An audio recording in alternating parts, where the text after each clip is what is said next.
আওয়ামী সন্ত্রাসীদের যারাই পুনর্বাসনের চেষ্টা করবে তাদেরই জাতীয় ছাত্র শক্তি প্রতিহত করবে বলে মন্তব্য করেছেন ছাত্র সংগঠনটির নেতাকর্মীরা। দুপুরে ঢাকা বিশ্ববিদ্যালয় কেন্দ্রীয় মসজিদ থেকে শুরু করা কফিন মিছিল ও সংহতি সমাবেশ শেষে এই মন্তব্য করেন তারা।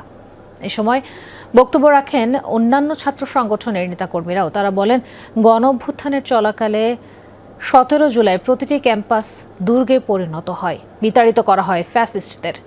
দেশে গণতন্ত্র ফিরে এসেছে উল্লেখ করে তারা বলেন, এই দেশে আর কেউ ফ্যাসিবাদ চায় না। এ সময় অবিলম্বে সংস্কার ও গণভোট বাস্তবায়নের ওপর জোর দেন তারা।